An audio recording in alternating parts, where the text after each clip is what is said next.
Hello everybody, my name is Wendy Collinson-Yonker and I manage the Endangered Wildlife Trust's Wildlife and Transport Programme here in South Africa.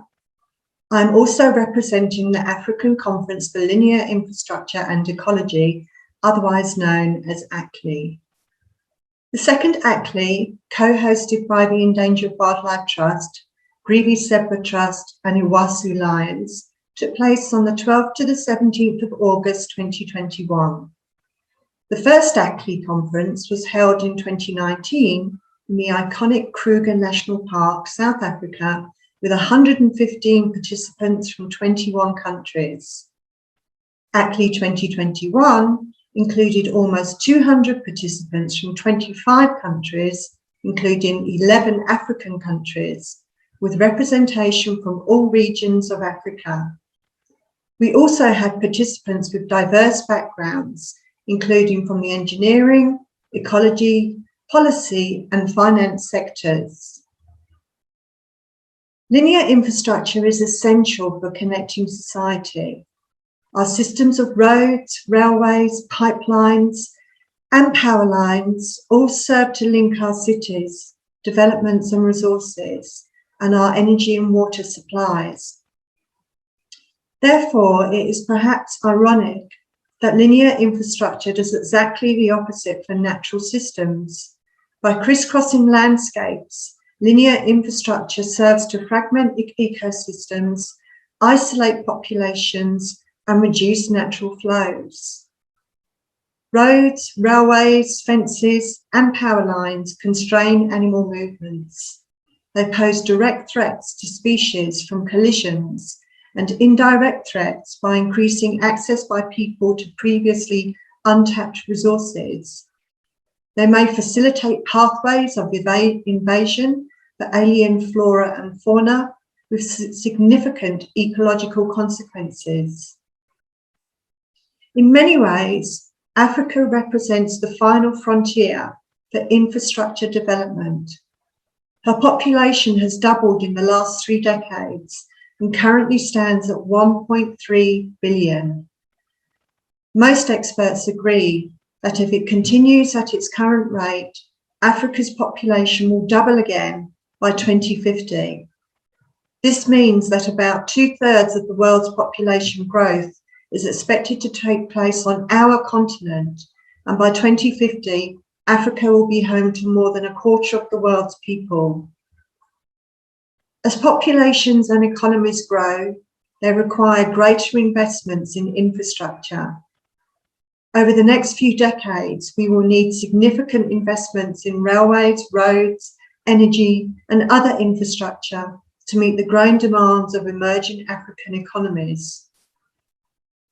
With this in mind, ACLI 2021 intended to foster and build on African cross-sectoral engagement and the exchange of solutions themed around connecting for resilience.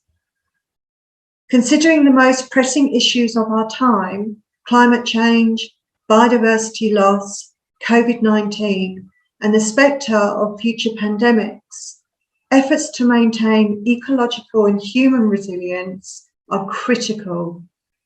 The ability of ecosystems to maintain their functions and services is fundamental to sustainable development and human health.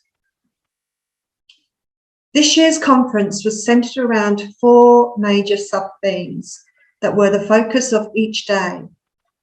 The first theme was adapting to climate change. ACLI 2021 aimed to play a role in mainstreaming the topic of linear infrastructure into climate change adaptation discussions and research, viewing this as critical for holistic planning and sustainable outcomes. Theme 2 was innovating for mitigation and improvement.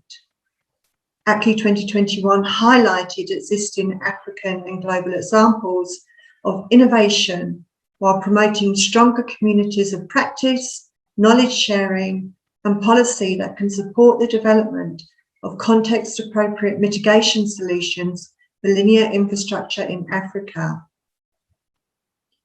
The third theme was planning for snowballing and cumulative impacts. ACLI 21 furthered the discussion on planning for cumulative impacts by highlighting research, good practice, examples of coordination, and opportunities for policy development and implementation. The fourth and final theme centred on applying economic tools and finance for reducing environmental impacts. ACLI 21 fostered cross-sectoral and practical discussions on how practitioners in Africa can engage with the full suite of economic tools and financing for improved mitigation outcomes. After nearly a year and a half of the global pandemic, we're all extremely familiar with online engagement, and this format has certainly enabled the participation of people from afar and allowed for constructive interaction among many participants. There were so many fantastic presentations about African issues that it's hard to select just a few to provide examples. But one of our new types of presentation for ACLI was a specialist training sessions delivered by leaders in their fields. This training contributed strongly to the capacity building element of ACLI and featured training on economic tools for informing linear infrastructure and decision making, energy system reliant through wildlife interaction mitigation, and design, construction and maintenance of wildlife crossing structures. I'd like to finish with some quotes from some of the participants of ACLI 2021. Leonard Cielecki, the Wildlife Programme Manager from the British Columbia Ministry of Transportation and Infrastructure, said, "I am very impressed by the large South African and African representation. You have attracted a very impressive, very comprehensive range of wildlife protection related people from the African continent." Further to this, Kishaling Chetty, Senior Environmental Advisor for ESCOM, said, "The ACLI conference is an exceptional event that coordinates industry, civil society, government and specialists to come together to discuss theory and feasibility surrounding linear infrastructure and its practice through Africa. The conference is a founding pillar towards responsible development in Africa." And Resenda, Director of Iwasu Lions, said, "ACLI has been an extremely important convergence of knowledge and expertise and practice from the linear infrastructure world and the ecology and conservation world. We have seen everything from demonstrations of laying overpasses to the importance of road verges and power line diverters. Critically, we have also received commitments from major financiers of how they intend and are indeed streamlining their policies to ensure that as Africa builds new infrastructure, our landscapes will remain connected and we will remain the drivers of the process. There are few things more hopeful." Thank you for providing us with the opportunity to summarise the achievements of ACLI, and we'd like to announce that the next ACLI will be held in Kenya in 2023. Thank you for your attention and goodbye.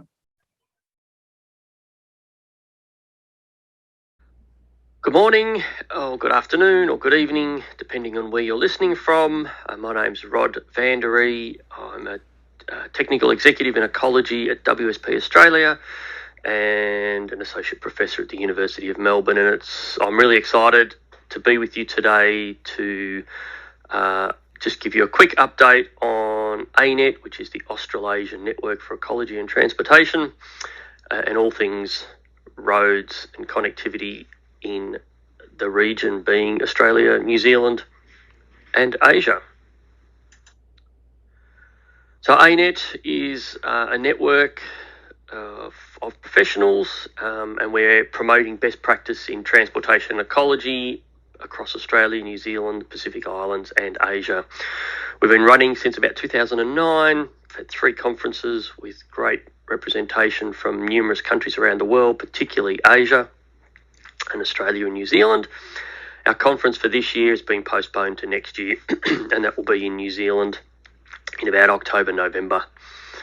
We're also looking at a number of smaller, more focused workshops and forums being held across Asia. We had some conversations with people in China and Singapore and India, so they on the cards, and do check out the website for more information when they become available. And I think it's important to understand that networks like ANET has never been more needed because of the global infrastructure boom and the way that we're using infrastructure to build our way out of the impacts of this pandemic. To try and summarise the region in one slide and also summarise the impacts and the solutions is almost it is impossible. But there are some general themes. So there's some massive road, railway and other projects through important wilderness areas, high conservation value areas, areas with important ecosystem services, particularly in parts of Asia. Also, some regions, they've got exploding human populations and increasing levels of wealth, so that equals more travel, more vehicles, greater impacts. In contrast, some of the more developed regions, like Australia, for example, rather than building new parts of new roads and new railways to the same extent as elsewhere, we're largely increasing the capacity of the existing network. But across the region, we certainly have a growing understanding of the impacts and the solutions and what we need to do to avoid and minimise those impacts. And that's beginning to be applied more broadly, but not consistently across the region. What we do need, though, is more commitment from government, industry and the community to avoid and minimise first, followed by the mitigation and the compensation. Certainly, we also need more information that's available to everyone. So we've just launched a site called transportecology.info. Do check it out, and I'll just give you a quick that now. So it's a open access resource. This blue button in the top right corner, subscribe. You're encouraged to go and have a look and subscribe to the site. You'll get periodic emails. You won't be inundated, but it's a resource, an open access resource for practitioners, for the community, to have more sustainable road, rail and other transportation networks. And what's on the site? Well, we've got summaries of research, so summaries of peer-reviewed research written in layperson's language so everyone can understand it. There's best practice notes and there's case studies. And this information covers the full transportation and ecology spectrum. So impacts, solutions, discussion pieces and so on. So as I said, please subscribe, follow the site, get regular updates, but also if you would like to submit a summary of your peer-reviewed research that's been published, we'd love to hear from you. Plus also if you'd like to write a best practice note or case study of one of your projects, we'd also love to hear from you. So that's the site, transportecology.info, relevant to road, rail, other transportation projects around the world. And it's there available for you to look at and to use in your future projects. That's it from me. Thank you very much. I hope you've enjoyed the Congress so far, and I look forward to hearing and discussing more in the future. Thanks.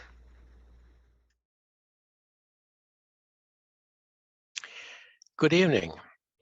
This is a presentation of the Infrastructure and Ecology Network Europe, IUCN.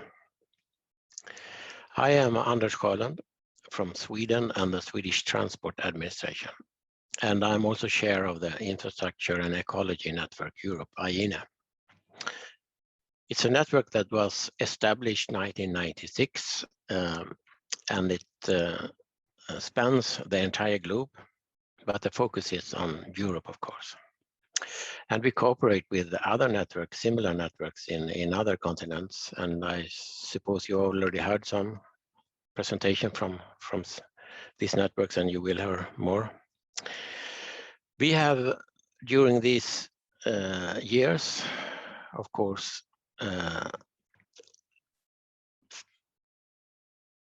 won a lot of experience and knowledge, and we can see today that our main challenges is in Europe to mitigate the existing infrastructure. Most of our infrastructure network was built before the biodiversity was a big topic, and we need to mitigate the existing infrastructure and to defragmentate the nature in Europe. And infrastructure make a very important help in this. We also need to take necessary steps to reduce disturbance, especially noise and light. And we also need to adapt maintenance to strengthen and to establish species-rich infrastructure habitats in connection with our infrastructure. It's a big important part to defragmentate nature in Europe and to improve the connection of nature and the green infrastructure, of course. And we also need to ensure that we reach a situation where we have no net losses result from building new roads. We can't accept that new roads add more problems for biodiversity. And we also need to develop strategies to stop introduction of invasive alien species, and also to combat already existing invasive species in connection to the infrastructure in Europe. It's a very big issue, and it's a growing issue in Europe today. What IUCN do to help this situation is to focus on knowledge exchange and networking. And we organize international conferences. Our next conference is in Romania next year in September.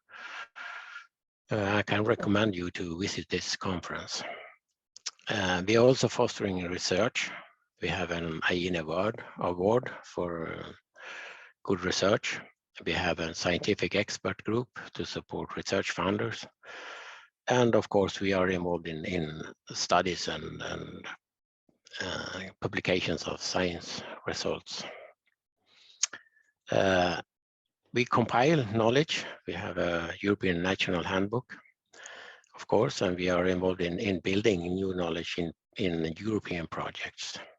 And we also try to help decision makers with guidance and mobilization for their partners in this development.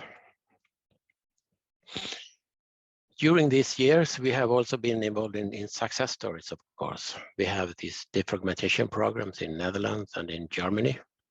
We have a biodiversity action plan in England that we've been involved in. We have been involved in the Swedish development of ecological standards for road and railways. And I think this is very important and could be a good example for other countries and for Europe and European Union as well. And of course, the IUCN Handbook, Wildlife and Traffic, that we are in this moment developing from a hard book to a web-based handbook that I think will be very important for the development of this area in the future.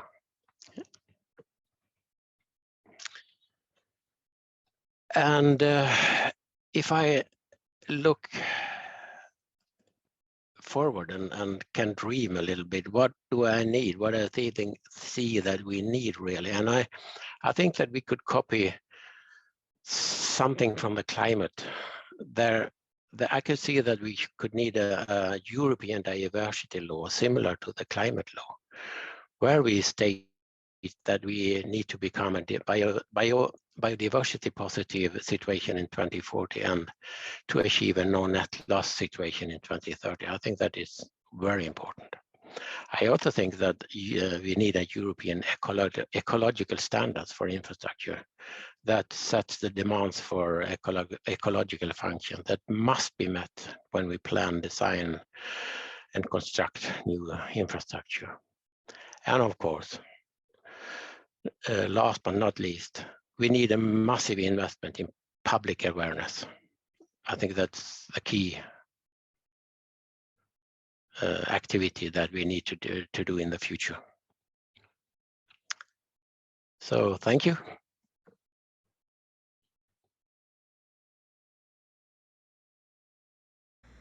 Hola, un gusto estar hoy aquí abordando el tema de conectividad biológica y infraestructura, específicamente infraestructura de transportes.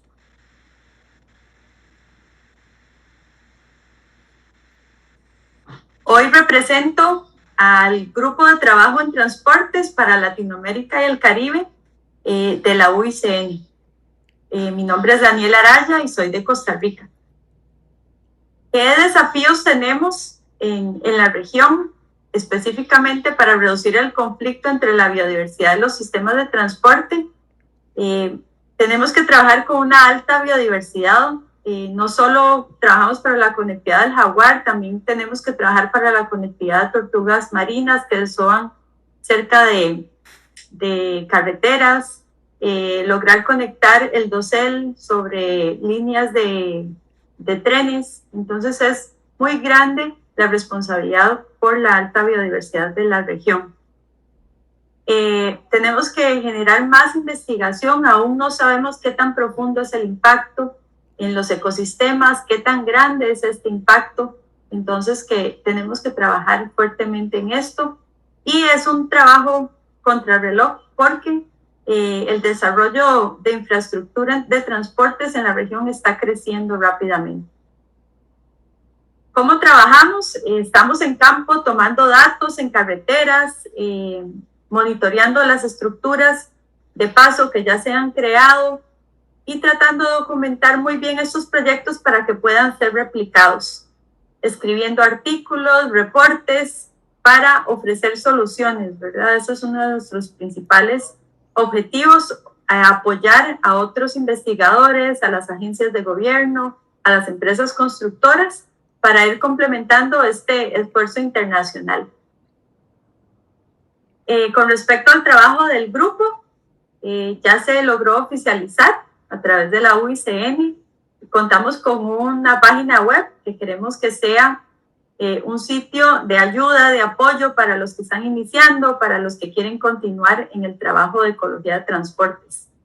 Y también recientemente publicamos la segunda revista o boletín que estamos generando para difundir los recientes resultados en cuanto a investigación.